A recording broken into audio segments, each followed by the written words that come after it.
Pôjdeš voliť a ak áno, prečo?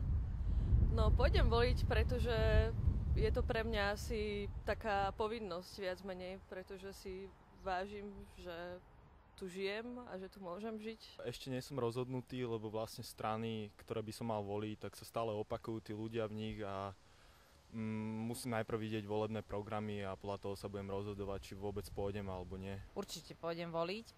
A aspoň z toho titulu, aby som mohla niečo zmeniť, hlavne priebeh Slovenskej republiky, lebo sa mi celkovo to nepáči, kde to ide. Takže určite pôjdem voliť, bez debaty. Pôjdem voliť, lebo považujem to za svoju občiansku povinnosť a nie je mi ľahostajné, že aký bude osud tejto republiky v ďalšom volebnom období. Ešte sa rozhodnem, ale mám to na pláne. Určite áno, lebo si myslím, že je to dôležité. Určite pôjdem voliť, hlavne teda preto, aby som zmenil súčasný vývoj slovenskej politiky, pokiaľ to bude možné. Nie, nepôjdem, pretože si myslím, že aj tak môj hlas vo voľbách nezaváži, teda že je to úplne zbytočné. Čo u politika, ktorého plánuješ voliť, by si považoval za neprípustné?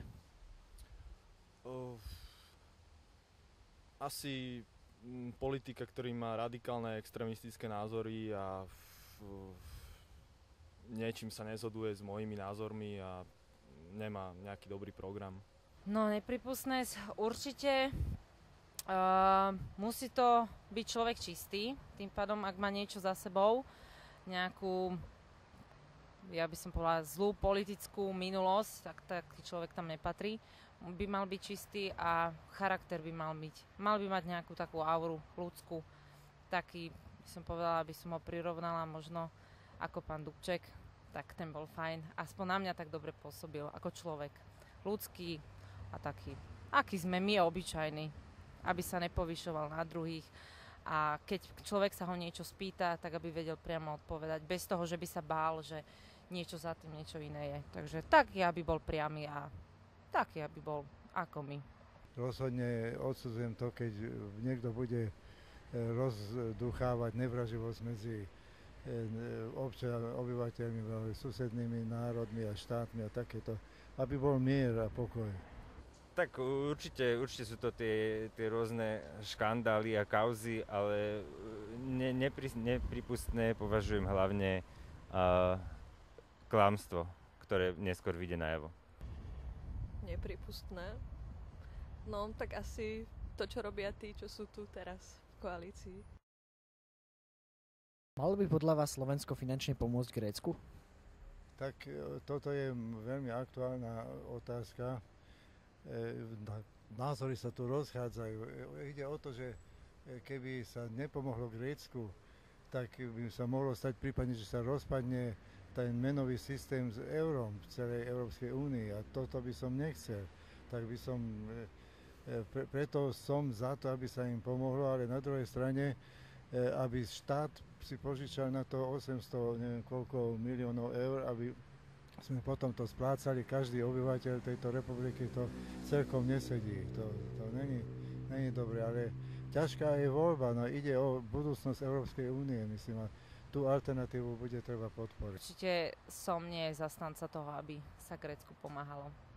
Lebo nebola táto krajina, aspoň zatiaľ, jak mám informácie, možno zlé, ale čo do mne doľahlo, neboli úprimní a úprimnosť je podľa mňa nadovšetko a čakali v podstate do takej veľmi hraničnej doby. Dalo sa tomu predísť, určite.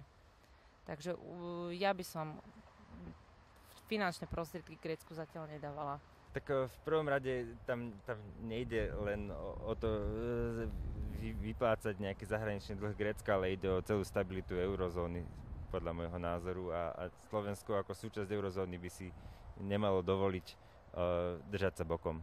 Tak mám také rozpačité názory, lebo na jednej strane prečo by sme mali vlastne dávať Grékom peniaze, keď oni majú dvakrát vyššie dôchodky než my platy, ale na druhej strane, keby sme neprispeli, tak je to zlé z toho hľadiska, že euro klesne a sú problémy v eurozóne. Je to také rozpačité, neviem jednoznačne odpovedať áno alebo nie.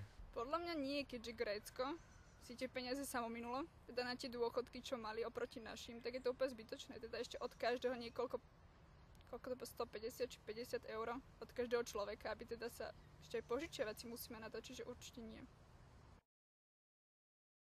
Ktorý volebný billboard vás najviac zaujal a prečo? Tak samozrejme, že ma zaujal ten billboard Slovenskej národnej strany s tým nepracujúcim občanom, ale aj iné, rôzne. Napríklad neporozumel som plagatu, že aby naše ženy prestali plakať. Ale myslím si, že tie plagáty splnia svoj účel minimálne v tej rovine negatívnej reklamy. Vlastne SNS, čo tam bolo, posolný, nie Slovensko, nie Bratislava, tak. Tak páčilo sa mi to, akože, že sme na Slovensku a oslovilo ma to. Možno s tými spermiami to bolo dobré. Tak to sa mi tá Saska páčila, ale tí sú takí, to je taký novodobejší, taký myslím, že pre mladých ľudí. Ale ináč všetko je to také strohé a také, že teraz nás poďte voliť, lebo vás potrebujeme. Takže není tam nič takého zaujímavého. Nic si nevšimla. Konkrétny. Ani jeden. Vôbec. Ako vnímate súčasnú situáciu v slovensko-maďarských vzťahoch? Toto ide úplne mimo mňa, takže ja si myslím, že to je politická vec. Ľudia s tým nič nemajú, takže tam konflikt ľudí nie je žiadny.